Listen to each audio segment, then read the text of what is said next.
ಹರೇ ಶ್ರೀನಿವಾಸ ಹರಿ ಶ್ರೀಂ ಶ್ರೀ ಗುರುಭ್ಯೋ ನಮಃ. ಇವತ್ತು ನಾರಾಯಣ ಪಂಜರ ಶ್ರೀ ಪ್ರಸನ್ನ ವೆಂಕಟದಾಸರ ಒಂದು ಕೃತಿ. ಈ ನಾರಾಯಣ ಪಂಜರದಿಂದ ನುಡಿ 3 ಮತ್ತು 4 ಇದರ ಅರ್ಥಚಿಂತನೆಯನ್ನು ಮಾಡ್ತಾ ಹೋಗೋಣ. ಎಷ್ಟು ಶ್ರೀ ಹರಿವಾಯು ಗುರುಗಳು ನುಡಿಸ್ತಾರೋ ಅಷ್ಟು ಚಿಂತನೆಯನ್ನು ಮಾಡ್ತಾ ಹೋಗೋಣ. ಈ ನುಡಿ ಹೀಗಿದೆ: ಶೂಲಿಯನು ಬೆಂಬತ್ತಿ ಸುಡುವೆನೆಂಬನ ಸುಟ್ಟೆ ನಾರಾಯಣ ನಮೋ ನಾರಾಯಣ. ಶೀಲವಿಡಿದಂಬರೀಶನ ಮತವ ಗೆಲಿಸಿದೆಯೋ ನಾರಾಯಣ ನಮೋ ನಾರಾಯಣ. ಶೂಲಿಯನು ಬೆಂಬತ್ತಿ ಸುಡುವೆನೆಂಬನ ಸುಟ್ಟೆ ನಾರಾಯಣ ನಮೋ ನಾರಾಯಣ. ಶೀಲವಿಡಿದಂಬರೀಶನ ಮತವ ಗೆಲಿಸಿದೆಯೋ ನಾರಾಯಣ ನಮೋ ನಾರಾಯಣ. ಎಷ್ಟು ಚೆನ್ನಾಗಿ ಹೇಳ್ತಾ ಇದ್ದಾರೆ ಪ್ರಸನ್ನ ವೆಂಕಟದಾಸರು. ಇಲ್ಲಿ ವೃಕಾಸುರನ ಚಿಂತನೆಯನ್ನು ಕೊಡ್ತಾ ಇದ್ದಾರೆ. ರುದ್ರದೇವರ ಒಂದು ವರವನ್ನು ಪಡೆದು ಹೇಗೆ ಅವನು ರುದ್ರದೇವರನ್ನೇ ಬೆನ್ನೆತ್ತಿ ಬಂದಂಥ ಈ ಒಂದು ಚಿತ್ರಣವನ್ನು ಕೊಡ್ತಾ ಇದ್ದಾರೆ. ಶೂಲಿಯನು ಬೆಂಬತ್ತಿ ಸುಡುವೆನೆಂಬನ ಸುಟ್ಟೆ ನಾರಾಯಣ ನಮೋ ನಾರಾಯಣ ಅಂತ ಹೇಳಿ ತಿಳಿಸ್ಕೊಡ್ತಾ ಇದ್ದಾರೆ. ಹಿಂದೆ ರುದ್ರದೇವರು ಶಕುನಿಯ ಮಗನಾದಂಥ ವೃಕಾಸುರನು ಅಂತ ಒಬ್ಬ ಇರ್ತಾನೆ. ಅಂತಹ ಆ ವೃಕಾಸುರನು ಆ ಒಂದು ನಾರದರಿಂದ ಒಂದು ಮಾತನ್ನ ಕೇಳ್ತಾನೆ. ಶಿವನು ಬೇಗ ವರವನ್ನು ಕೊಟ್ಬಿಡ್ತಾನೆ ಅಂತ ಶಿವನಿಗೆ ಹೋಗಿ ನೀನು ಮೊರೆ ಹೊಕ್ಕು ಅಂತ ಹೇಳಿದಾಗ ಆ ಒಂದು ಅದನ್ನು ತಿಳಿದು ಕೇದಾರಕ್ಕೆ ಹೋಗಿ ಅವನು ಆ ವೃಕಾಸುರ ತನ್ನ ದೇಹದ ಮಾಂಸವನ್ನು ತೆಗೆದು ಅಗ್ನಿಯಲ್ಲಿ ಹೋಮಿಸ್ತಾ ಹೋಗ್ತಾನೆ. ಆ ವೃಕಾಸುರ ಅಗ್ನಿಯಲ್ಲಿ ಹೋಮಿಸ್ತಾ ಹೋದಾಗ ದೇಹದ ಮಾಂಸವನ್ನು ಅಲ್ಲಿ ಶಿವ ಬರೋದಿಲ್ಲ, ರುದ್ರದೇವರು ಬರಲ್ಲ. ಆಗ ನಂತರ ಏನು ಮಾಡ್ತಾನೆ, ಅವನ ಕೊರಳನ್ನು ಕತ್ತರಿಸಬೇಕು ಅಂತ ಹೇಳಿ ಸಿದ್ಧನಾದಾಗ ಆಗ ಶಿವನು ಪ್ರತ್ಯಕ್ಷನಾಗ್ತಾನೆ. ಬಂದು ವರ ಬೇಡಿದಾಗ ವೃಕಾಸುರ ಕೇಳ್ತಾನೆ, ನಾನು ಯಾರ ತಲೆ ಮೇಲೆ ಕೈಯನ್ನು ಇಡ್ತೀನೋ ಹಸ್ತವನ್ನು ಇಡ್ತೀನೋ ಅವರು ಕೂಡಲೇ ಸುಟ್ಟು ಭಸ್ಮ ಆಗ್ಬಿಡ್ಬೇಕು ಅಂತ ಹೇಳಿ ಅಂಥ ವರವನ್ನು ಕೇಳ್ತಾನೆ. ಅಂಥ ವರ ಕೇಳಿದಾಗ ಹಾಗೆ ಆಗಲಿ ಅಂತ ಹೇಳಿ ರುದ್ರದೇವರು ವರವನ್ನು ಕೊಡ್ತಾರೆ.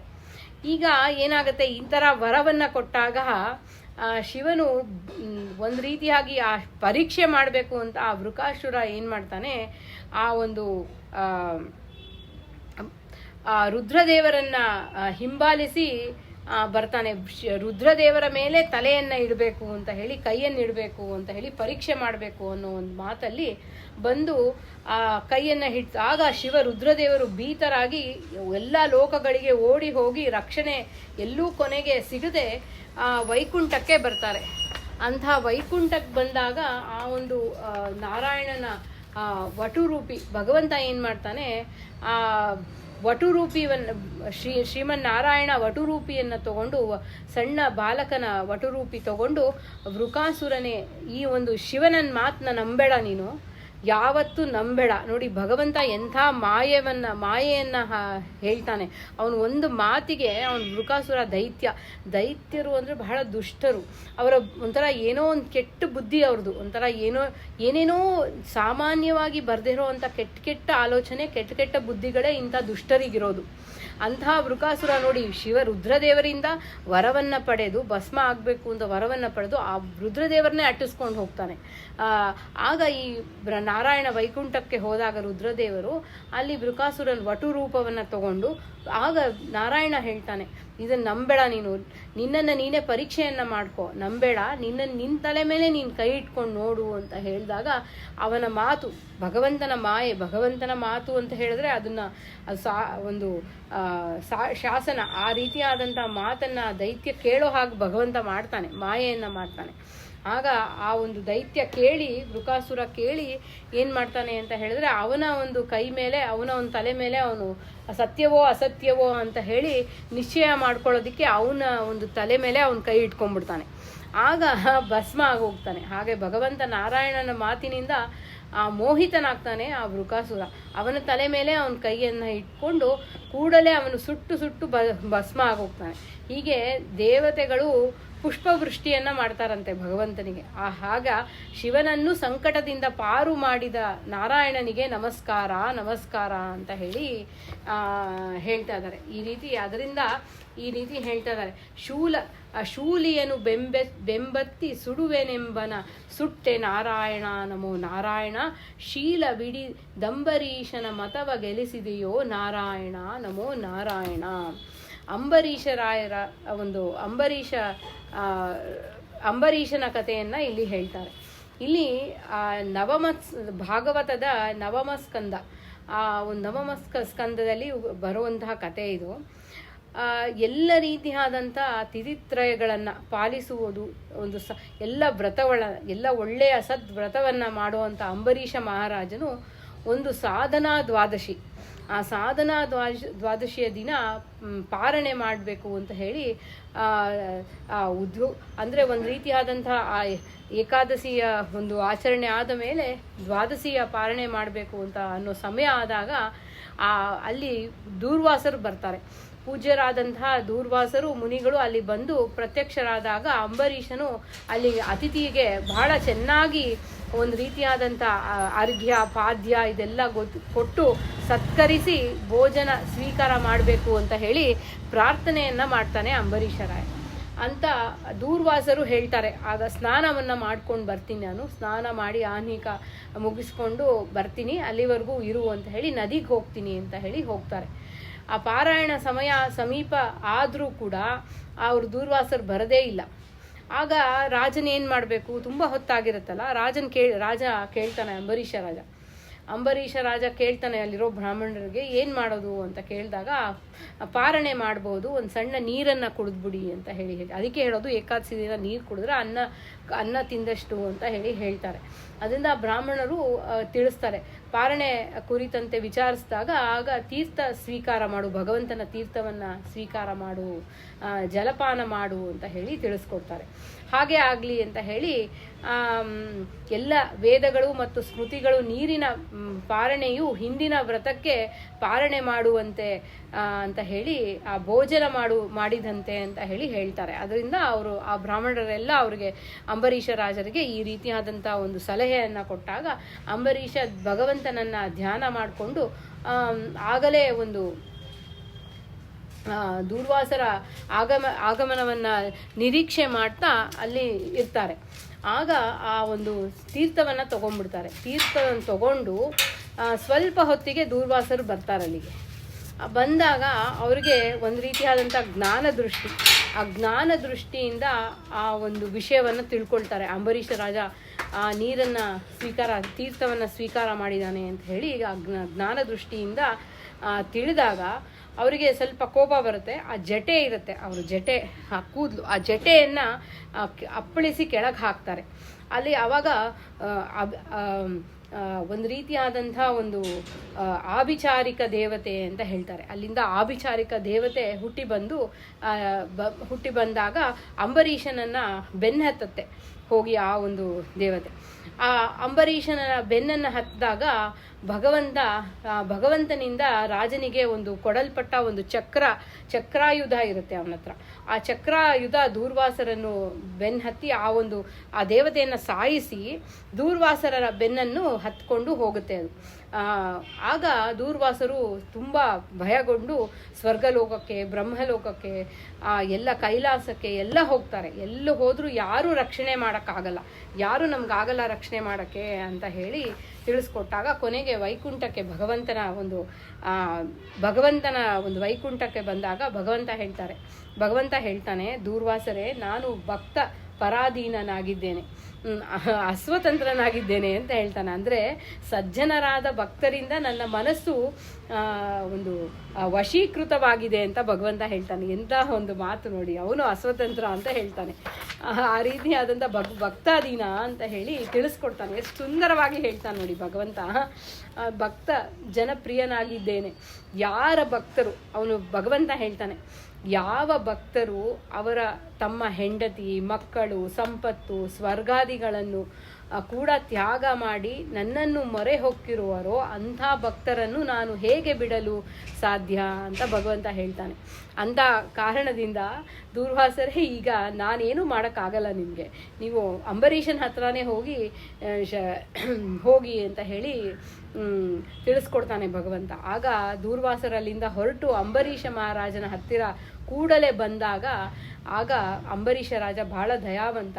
ಹಾಗೆ ಎಂಥ ತನ್ನ ಒಂದು ಮನೆಯ ದೇವರ ಮನೆಯನ್ನು ತಾನೇ ಸ್ವಚ್ಛ ಮಾಡಿ ತಾನೇ ಭಗವಂತನ ಪೂಜೆಯನ್ನು ಮಾಡ್ತಾ ಇದ್ದಂತೆ. ಅಷ್ಟು ದೊಡ್ಡ ಮಹಾರಾಜ ಆದರೂ ಕೂಡ ಅಂಬರೀಷ ಅಷ್ಟು ಭಗವಂತನ ಮಹಾಭಕ್ತ. ಹಾಗೆ ನಮ್ಮ ಕುಲಕ್ಕೆ ಬ್ರಾಹ್ಮಣರು ದೈವವಾಗಿದ್ದಾರೆ. ಇಂಥ ಬ್ರಾಹ್ಮಣರು ಕೂಡಲೇ ಸಂತಾಪ ಪರಿಹಾರ ಆಗಲಿ, ಅವರ ಇದು ಕಷ್ಟ ಪರಿಹಾರ ಆಗಲಿ ಅಂತ ಹೇಳಿ ಪ್ರಾರ್ಥಿಸ್ತಾರೆ ಆ ಒಂದು ಚಕ್ರಾಯುಧವನ್ನು. ಆಗ ಅದು ಕ್ಷಮಣ ಆಗುತ್ತೆ. ಹಾಗೆ ಆ ರಕ್ಷಣೆಯನ್ನು ಆಗುತ್ತೆ. ಈ ರೀತಿ ಅಂಬರೀಷ ರಾಜನ ಅಂಬರೀಷರ ಭಗವಂತ ಬಹಳ ಪ್ರೀತನಾಗ್ತಾನೆ. ಹಾಗೆ ಅಂಬರೀಷ ರಾಜನು ಚೆನ್ನಾಗೆ ಆ ಶ್ರೀ ವಿಷ್ಣು ಚಕ್ರವು ಶಾಂತ ಆಗಲಿ ಅಂತ ಸ್ತೋತ್ರವನ್ನು ಮಾಡ್ತಾರೆ. ಆಗ ಬಹಳ ತೇಜಸ್ಸು ದೂರ್ವಾಸರ ಅಸ್ತ್ರಾಗ್ನಿ ತೇಜಸ್ಸಿನಿಂದ ಮುಕ್ತರಾಗಿ, ಆ ದೂರ್ವಾಸರು ಆ ತೇಜಸ್ಸಿನಿಂದ ಮುಕ್ತರಾಗಿ ಒಳ್ಳೆಯ ಕ್ಷೇಮವನ್ನು ಪಡಿತಾರೆ, ಆಶೀರ್ವಾದವನ್ನು ಮಾಡ್ತಾರೆ. ಹೀಗೆ ಅಂಬರೀಷ ರಾಜರು ದೂರ್ವಾಸರಿಗೆ ಸುಖ ಭೋಜನವನ್ನು ಮಾಡಿಸಿ ತಾನೂ ಭುಂಜಿಸಿ ಆ ಭಗವಂತನ ನೈವೇದ್ಯವನ್ನು ತಾನೂ ಭುಂಜಿಸ್ತಾನೆ. ಹೀಗೆ ಇಷ್ಟು ಸುಂದರವಾದಂತಹ ಕಥೆಯನ್ನು ಇಲ್ಲಿ ತಿಳಿಸ್ಕೊಡ್ತಾ ಇದ್ದಾರೆ. ಅದರಿಂದನೇ ಇಲ್ಲಿ ಹೇಳ್ತಾರೆ, ಶೀಲ ಬಿಡಿದಂಬರೀಷನ ಮತವ ಗೆಲ್ಲಿಸಿದೆಯೋ ನಾರಾಯಣ ನಮೋ. ಅಂತ ನಾರಾಯಣ ನಿನಗೆ ನಮಸ್ಕಾರ. ಹೀಗೆ ಭಗವಂತನು ಅಂಬರೀಷ ರಾಜನ ಮತವನ್ನೇ ಗೆಲ್ಲಿಸಿ ಅವರನ್ನು ರಕ್ಷಿಸಿದೆಯೋ ಅಂಥ ನಾರಾಯಣನಿಗೆ ನಮಸ್ಕಾರ ಅಂತ ಹೇಳಿ ಪ್ರಸನ್ನ ವೆಂಕಟದಾಸರು ತಿಳಿಸ್ಕೊಡ್ತಾ ಇದ್ದಾರೆ. ಆ 4ನೇ ನುಡಿ ಹೀಗಿದೆ. ಮಕರ ರೂಪದಿ ಸತ್ಯವ್ರತಗೆ ತತ್ವವನೊರೆದೆ ನಾರಾಯಣ ನಮೋ ನಾರಾಯಣ. ಮುಖದಿ ಶ್ರುತಿ ಪಿಡಿದಂದು ವಾರಿಜಾಸನಗಿತ್ತೆ ನಾರಾಯಣ ನಮೋ ನಾರಾಯಣ. ಮಕರ ರೂಪದಿ ಸತ್ಯವ್ರತಗೆ ತತ್ವನೊರೆದೆ ಅಂದರೆ ಮತ್ಸ್ಯ ರೂಪದ ಚಿಂತನೆಯನ್ನು ಕೊಡ್ತಾ ಇದ್ದಾರೆ. ಆ ಭಗವಂತ ನಾರಾಯಣ ಸ್ವತಃ ಮತ್ಸ್ಯಾವತಾರನಾಗಿ ಬಂದು ಆ ರಕ್ಷಣೆಯನ್ನು ಮಾಡ್ತಾನೆ. ಆ ರೀತಿಯಾದಂತಹ ಆ ಮತ್ಸ್ಯ ರೂಪದ ಚಿಂತನೆಯನ್ನು ಕೊಡ್ತಾರೆ. ಹಿಂದೊಮ್ಮೆ ಸತ್ಯವ್ರತ ರಾಜ ಅಂತ ಒಬ್ಬ ಇರ್ತಾನೆ. ಆ ಸತ್ಯವ್ರತ ರಾಜ ಮುಂದಿನ ಮನ್ವಂತರದಲ್ಲಿ ಮನು ಆಗೋವನು. ಅಂಥ ಸತ್ಯವ್ರತ ರಾಜನ ಕೃತಮಾಲಾ ನದಿ ಅಂತ ಅಲ್ಲಿರುತ್ತೆ. ಅಂಥ ಕೃತಮಾಲಾ ನದಿಯಲ್ಲಿ ಅರ್ಘ್ಯವನ್ನು ಕೊಡ್ತಾ ಇರ್ತಾರೆ. ಆಗ ಅವನ ಬೊಗಸೆಯಲ್ಲಿ ಲೋಕವಿಲಕ್ಷಣವಾದಂಥ ಮೀನೊಂದು ಕಾಣಿಸುತ್ತೆ. ಲೋಕವಿಲಕ್ಷಣ ಅಂತ ಹೇಳಿದ್ರೆ ಎಲ್ಲರ ಥರ ಭಗವಂತ ಇಲ್ಲ, ಅದರಿಂದ ಅವನು ಲೋಕವಿಲಕ್ಷಣನಾಗಿದ್ದಾನೆ. ಅವನು ಯುನೀಕ್ ಅಂತ ಹೇಳ್ಬೋದು. ಹಾಗೆ ಲೋಕವಿಲಕ್ಷಣವಾದಂಥ ಮೀನೊಂದು ಅವನ ಬೊಗಸೆ, ಅವನ ಕೈ ಎರಡು ಹಿಂಗೆ ಇಟ್ಕೊಂಡಿರ್ತಾರಲ್ಲ, ಆ ಬೊಗಸೆಯಲ್ಲಿ ಬಂದು ಕುಣಿಯುತ್ತೆ. ಬಂದಾಗ ಆ ಬೊಗಸೆಯಲ್ಲಿ ನೀರನ್ನು ಮತ್ತೆ ಏನು ಮಾಡ್ತಾನೆ ಆ ಸತ್ಯವ್ರತ, ಅದನ್ನು ಮತ್ತೆ ಆ ನದಿಯಲ್ಲಿ ಹಾಕ್ಬಿಡ್ತಾನೆ ಆ ಮೀನನ್ನು. ಆಗ ಆ ಮೀನು ಹೇಳುತ್ತೆ, ದಯಾವಂತರಾದ ಸತ್ಯವ್ರತ ರಾಜನ ಅವನನ್ನು ಕುರಿತು ಹೇಳಿ, ದೀನವತ್ಸಲರಾದ ರಾಜರೇ, ನನ್ನನ್ನು ದೊಡ್ಡ ದೊಡ್ಡ ಮೀನುಗಳು ಇಲ್ಲಿ ತಿನ್ಬಿಡುತ್ತೆ, ನನಗೆ ಕಷ್ಟದಲ್ಲಿ ಸಿಲುಕಿದ್ದೀನಿ, ನನ್ನನ್ನು ರಕ್ಷಣೆ ಮಾಡು ಅಂತ ಹೇಳಿ ಆ ಸತ್ಯವ್ರತ ರಾಜನಿಗೆ ಕೇಳ್ಕೊಂಡಾಗ, ಮೊರೆ ಹೋಗಿದಾಗ ಅಲ್ಲಿಂದ ರಾಜನ ಏನು ಮಾಡ್ತಾನೆ, ಅವನ ಆ ಕಮಂಡಲದಲ್ಲಿ ಇಟ್ಕೊಂಡು ಆಶ್ರಮಕ್ಕೆ ಅವನ ಆಶ್ರಮ ಹತ್ರ ಇದಕ್ಕೆ ತಗೊಂಡು ಬರ್ತಾನೆ. ಆ ಒಂದು ರಾತ್ರಿಯಲ್ಲೇ ಆ ಕಮಂಡಲವನ್ನು ಮೀರಿ ತುಂಬಿ ಬೆಳೆದು ಆ ನೀರು ಬೆಳೆದು ಹೋಗುತ್ತೆ. ಬೆಳೆದು ಕುರಿತು ಮತ್ತೆ ರಾಜನೇ ನನಗೊಂದು ವಿಸ್ತಾರವಾದ ಸ್ಥಳ ಬೇಕು ಅಂತ ಮತ್ತೆ ಕೇಳುತ್ತೆ. ಆಗ ರಾಜನ ಅಲ್ಲಿಂದ ಬಾವಿಗೆ ಹಾಕ್ತಾನೆ. ಆ ಬಾವಿಗೆ ಹಾಕಿದಾಗ ಒಂದು ಮುಹೂರ್ತ ಅಂದರೆ 48 ನಿಮಿಷ ಏನೋ, ಒಂದು ಮುಹೂರ್ತದಲ್ಲೇ ಮೂರು ಒಂದು 3 ಮಾರು ಬೆಳೆದು ತುಂಬ ಇನ್ನೂ ದೊಡ್ಡದಾಗಿ ಬೆಳೆದು ಹೋಗ್ಬಿಡುತ್ತೆ. ಹಾಗೆ ಮತ್ತೆ ಬಾವಿಯಿಂದ ಅದನ್ನು ತೆಗೆದು ಮತ್ತೆ ಸರೋವರಕ್ಕೆ ಹಾಕ್ತಾರೆ. ಸರೋವರಕ್ಕೆ ಆ ಮೀನನ್ನು ಹಾಕಿದಾಗ ಅಲ್ಲೂ ಆ ಮೀನು ಅಲ್ಲೂ ತುಂಬ ದೊಡ್ಡದಾಗಿ ಬೆಳ್ಕೊತಾ ಹೋಗುತ್ತೆ. ಮತ್ತೆ ಅದನ್ನು ಮತ್ತೆ ಸಮುದ್ರಕ್ಕೆ ಸೇರಿಸಿದಾಗ ಆಗ ಮೀನು ರಾಜನನ್ನು ಕುರಿತು ಹೇಳ್ತಾನೆ, ಇಲ್ಲಿ ತುಂಬ ಮೊಸಳೆಗಳಿದೆ, ನನ್ನನ್ನು ತಿಂದುಬಿಡುತ್ತೆ, ನನ್ನನ್ನು ಈ ಸಮುದ್ರದಿಂದ ಇನ್ನೂ ಬೇರೆ ಕಡೆ ಎಲ್ಲಾದರೂ ಹಾಕು ಅಂದಾಗ ಈ ರೀತಿ ಮನೋಹರವಾದಂಥ ಮಾತು ಆ ಮೀನು ಆಡ್ತಾ ಹೋಗುತ್ತೆ. ಅಂತಹ ಒಂದು ಮತ್ಸ್ಯರೂಪಿ ಭಗವಂತ ಆ ಮೀನು ಆ ರೀತಿಯಾದಂಥ ಮನೋಹರವಾದಂಥ ಮಾತನ್ನು ಆಡಿದಾಗ ಅದನ್ನು ಕೇಳ್ತಾ ರಾಜ ಕೇಳ್ತಾನೆ, ನೀನು ಯಾರು, ಈ ರೀತಿಯಾದಂಥ ಮನೋಹರವಾದಂಥ ಮಾತನ್ನೆಲ್ಲ ಆಡ್ತಿದ್ಯಾ, ನೀನು ಯಾರಪ್ಪ, ನೀನು ಹೇಳು ನೀನು ಅಂತ ಹೇಳಿದಾಗ ಭಗವಂತ ಹೇಳ್ತಾನೆ, ನಾನು ಮತ್ಸ್ಯರೂಪಿ ಭಗವಂತ. ಈಗ ಆಗ ತುಂಬ ರೀತಿಯಾದಂಥ ಸತ್ಯವ್ರತ ರಾಜ ಆ ಭಗವಂತನ ಸ್ತೋತ್ರವನ್ನು ಮಾಡಿ ನಮಸ್ಕಾರವನ್ನು ಮಾಡ್ತಾನೆ. ಆಗ ಸ್ತೋತ್ರದಿಂದ ತುಂಬ ಸಂತುಷ್ಟನಾದಂಥ ಮತ್ಸ್ಯರೂಪಿ ಭಗವಂತ ಒಂದು ಮಾತನ್ನು ಹೇಳ್ತಾನೆ ಸತ್ಯವ್ರತ ರಾಜನಿಗೆ, ಇಂದಿನಿಂದ 7 ದಿನಗಳಲ್ಲಿ 3 ಲೋಕಗಳು ಪ್ರಳಯ, ಅಂದರೆ ಈ ಒಂದು ಮನ್ವಂತರ ಪ್ರಳಯ ಅಂತ ಹೇಳ್ತಾರೆ. ಆ 3 ಪ್ರಳಯ ಆಗುತ್ತೆ. ಆಗ ನೀನು ಒಂದು ವಿಶಾಲವಾದಂಥ ದೋಣಿಯನ್ನು ನಾನು ಕಳಿಸ್ಕೊಡ್ತೀನಿ. ಆ ದೋಣಿಯಲ್ಲಿ ನೀನು ಕೂತ್ಕೊಂಡು ಅಲ್ಲಿ ಎಲ್ಲ ಆತಂಕವಿಲ್ಲದೆ ಸಂಚಾರವನ್ನು ಮಾಡು ಅಂತ ಹೇಳ್ತಾನೆ. ಆಗ ಬಿರುಗಾಳಿಯೆಲ್ಲ ಬಂದು ನಿನ್ನನ್ನು ಆ ದೋಣಿಯನ್ನು ಆದಾಗ ಏನೂ ಆಗದೇ ಇರೋ ಹಾಗೆ ಅಲ್ಲಿ ಒಂದು ಹಾವು ಹಗ್ಗದ ಹಾಗಿರುತ್ತೆ. ಅದು ಭಗವಂತ ನನ್ನ ಒಂದು ಬಂಗಾರದ ಕೋಡು ಇದೆ, ಆ ಕೋಡಿಗೆ ಆ ಹಾವನ್ನು ಹಗ್ಗದ ಹಾಗೆ ಆ ದೋಣಿಗೆ ಮತ್ತು ನನ್ನ ಕೋಡಿಗೆ ಆ ಹಾವನ್ನು ಕಟ್ಟಿಬಿಡು, ನಿನ್ನನ್ನು ರಕ್ಷಣೆ ಮಾಡ್ತೀನಿ ನಾನು ಅಂತ ಹೇಳಿ, ಏನು ತೊಂದರೆ ಇಲ್ಲ, ಆ ಒಂದು ಪ್ರಳಯದಿಂದ ನಾನು ತೊಂದರೆ ಆಗದೆ ಇರೋಂಗೆ ರಕ್ಷಣೆ ಮಾಡ್ತೀನಿ ಅಂತ ಹೇಳ್ತಾನೆ. ಆಗ ಸತ್ಯವ್ರತ ರಾಜ ಪ್ರಳಯ ಕಾಲವನ್ನು ನಿರೀಕ್ಷಣೆ ಮಾಡ್ತಾ ಕೂತಿರ್ತಾನೆ. 7 ದಿನ ಆದ ಮೇಲೆ ಆ ಪ್ರಳಯದ ಮೋಡಗಳು ಎಲ್ಲ ಉಕ್ಕೇರಿ ಬರುತ್ತೆ. ಸಮುದ್ರವು ಎಲ್ಲ ಏರಿ ಮೀರಿ ಬಂದಾಗ ಆ ದೋಣಿ ಕಾಣುತ್ತೆ. ಆ ಶ್ರೀಹರಿ ಅಲ್ಲಿ ಆ ಭಗವಂತನ ಅಪ್ಪಣೆಯಂತೆ ಎಲ್ಲ ರೀತಿಯಾದಂಥ ಪೈರು, ಮುಂದಿನ ಮನ್ವಂತರಕ್ಕೆ ಬೇಕಾಗಿರುವಂಥ ಫಲಗಳು, ಬೀಜಗಳು, ಎಲ್ಲ ಒಂದು ರೀತಿಯ ಪೈರು, ಬಳ್ಳಿ ಇತ್ಯಾದಿ ಎಲ್ಲ ಔಷಧಿ ಪದಾರ್ಥಗಳು ಇದನ್ನೆಲ್ಲ ದೋಣಿಯಲ್ಲಿ ಹಾಕಿ ಅಲ್ಲಿರುವಂಥ ಎಲ್ಲ ಸಪ್ತ ಋಷಿಗಳು, ಎಲ್ಲ ಜ್ಞಾನಿಗಳನ್ನೆಲ್ಲ ಒಂದು ನಾವೆಯಲ್ಲಿ ಕೂಡಿಸ್ಕೊಂಡು ಆ ಸಪ್ತ ಋಷಿಗಳು ಹೇಳ್ತಾರೆ, ಭಗವಂತನ ಧ್ಯಾನವನ್ನು ಮಾಡು ಸತ್ಯವ್ರತ, ಎಲ್ಲ ಒಳ್ಳೇದಾಗುತ್ತೆ, ಕಷ್ಟಗಳಿಂದ ಪಾರಾಗ್ತೀವಿ ಅಂತ ಹೇಳಿದಾಗ ಸತ್ಯವ್ರತ ಭಗವಂತನ ಧ್ಯಾನವನ್ನು ಮಾಡಿದಾಗ ಅಲ್ಲೇ ಒಂದು ಹಾವು ಕಾಣಿಸ್ಕೊಳ್ಳುತ್ತೆ. ಅದನ್ನು ಹಗ್ಗವಾಗಿ ಆ ಭಗವಂತನ ಬಂಗಾರದ ಒಂದು ಕೋಡು, ಆ ಕೋಡಿಗೆ ಹಗ್ಗವನ್ನು ಹಾವನ್ನು ಕಟ್ಟಿ ಹಾಕಿ ಆ ಮತ್ಸ್ಯರೂಪಿ ಭಗವಂತ ಸತ್ಯವ್ರತ ರಾಜನಿಗೆ ಜ್ಞಾನ, ಭಕ್ತಿ, ನಿಷ್ಕಾಮ ಕರ್ಮಗಳೆಂಬ ಮೋಕ್ಷದ ಎಲ್ಲ ರೀತಿಯ ಮೋಕ್ಷೋಪಾಯವನ್ನು ಹೇಳಿ ತತ್ವಗಳನ್ನು ಉಪದೇಶ ಮಾಡ್ತಾನೆ. ಅಂತಹ ಉಪದೇಶ ಮಾಡಿರುವಂಥ ನಾರಾಯಣ ಅಭಿನ್ನ ಮತ್ಸ್ಯರೂಪಿ ಭಗವಂತ. ಹಾಗೆ ನೋಡಿ, ಭಗವಂತನ ರೂಪಗಳಲ್ಲಿ ಭೇದ ಚಿಂತನೆ ಮಾಡಬಾರ್ದು. ಇವಾಗ ನೋಡಿ, ಭೇದ ಚಿಂತನೆ ಮಾಡೋದು ಅಂತ ಹೇಳಿದ್ರೆ, ಇವಾಗ ನೋಡಿ ಎಲ್ಲ ಭಗವಂತನ ಗುಣಗಳಲ್ಲಿ, ಭಗವಂತನ ಒಂದು ರೂಪಗಳಲ್ಲಿ, ಅವಯವಗಳಲ್ಲಿ ಅವನಿಗೆ ಭೇದ ಚಿಂತನೆ ಮಾಡಬಾರ್ದು. ಒಂದೇ ರೀತಿಯಾದಂಥ ಶಕ್ತಿ ಇರುತ್ತೆ. ಭಗವಂತನ ಮೂಲ ರೂಪ ನಾರಾಯಣ ರೂಪದಿಂದ ಹುಟ್ಟಿ ಬಂದಂಥ ರೂಪಗಳು ವಾಸುದೇವ ರೂಪ, ಸಂಕರ್ಷಣ ರೂಪ, ಅನಿರುದ್ಧ ರೂಪ, ಆಮೇಲೆ ಇದು ಯಾವ ರೂಪದಲ್ಲೂ ಅವನಿಗೆ ಭೇದಗಳಿಲ್ಲ. ಅದೇ ರೀತಿ 10 ದಶಾವತಾರಗಳು, ಇನ್ನೂ ಅನಂತ ರೂಪಗಳಿದೆ. ಆ ರೂಪಗಳಲ್ಲಿ ನಾವು ಭೇದ ಚಿಂತನೆಯನ್ನು ಮಾಡಬಾರ್ದು. ಭೇದ ಚಿಂತನೆ ಮಾಡೋದು ಅಂತ ಅಂದರೆ ಹೇಗಂದರೆ ನೋಡಿ, ಇವಾಗ ನಮಗೆ ಒಂದು ಕಾಲದಲ್ಲಿ ಬಲ ಇರುತ್ತೆ, ಇನ್ನೊಂದು ಕಾಲದಲ್ಲಿ ಬಲ ಇರಲ್ಲ. ಆ ದೇಹದ ಶಕ್ತಿ ಹೋಗ್ತಾ ಹೋಗ್ತಾ ಭಗವಂತನಿಗೆ ಹಾಗಲ್ಲ. ಯಾವಾಗೂ ಅವನು ಭೂಮಿ ಮೇಲೆ ಬಂದಂಥ ರಾಮ, ಕೃಷ್ಣ ಎಲ್ಲ ರೂಪಗಳು ಅದೇ ಶಕ್ತಿ, ಅದೇ ಬಲ ಉಳ್ಳದ್ದು. ಅದು ವೈಕುಂಠದಲ್ಲಿರೋ ನಾರಾಯಣನು ಅದೇ ಬಲ ಶಕ್ತಿ ಉಳ್ಳದ್ದು ಅಂತ ಹೇಳಿ ನಾವು ತಿಳಿಬೇಕು. ಅದರಿಂದ ಇಂಥ ಒಂದು ತತ್ವವನ್ನು ಹೇಳಿ ಉಪದೇಶ ಮಾಡುವಂಥ ಇಂಥ ನಾರಾಯಣನಿಗೆ ನಮಸ್ಕಾರಗಳು ಅಂತ ಹೇಳಿ ತಿಳಿಸ್ಕೊಡ್ತದೆ. ಇನ್ನೊಂದು ಮುಂದಿನ ಒಂದು ಇದರಲ್ಲಿ ಹೇಳ್ತಾನೆ,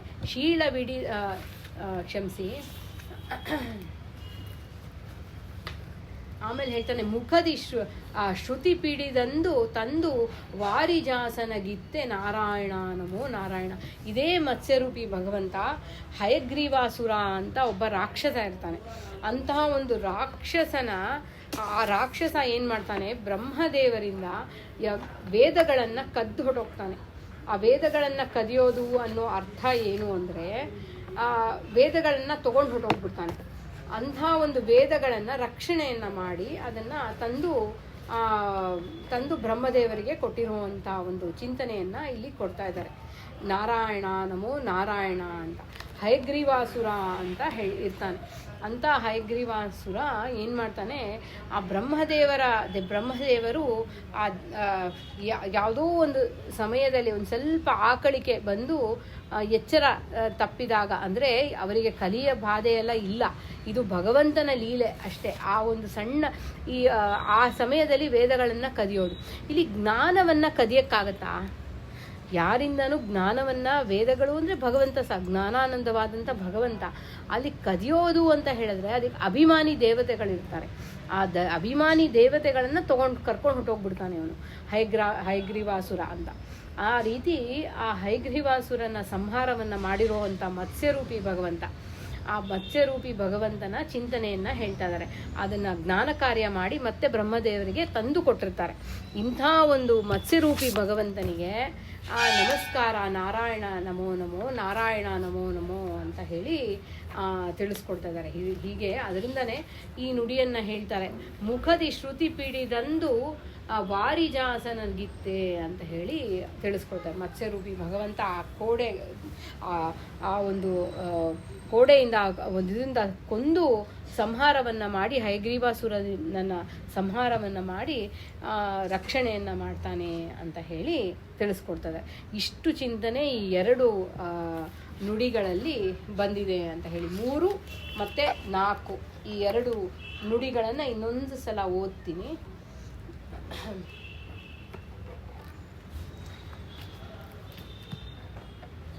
ಶೂಲಿಯನು ಬೆಂಬತ್ತಿ ಸುಡುವೆಂಬನ ಸುಟ್ಟೆ ನಾರಾಯಣ ನಮೋ ನಾರಾಯಣ. ಶೀಲವಿಡಿದಂಬರೀಶನ ಮತವ ಗೆಲಿಸಿದೆಯೋ ನಾರಾಯಣ ನಮೋ ನಾರಾಯಣ. ಮಕರ ರೂಪದಿ ಸತ್ಯವ್ರತಗೆ ತತ್ವ ನೊರೆದೆ ನಾರಾಯಣ ನಮೋ ನಾರಾಯಣ. ಮುಖದಿ ಶ್ರುತಿ ಪಿಡಿ ತಂದು ವಾರಿ ಜಾಸನಿಗಿತ್ತೆ ನಾರಾಯಣ ನಮೋ ನಾರಾಯಣ.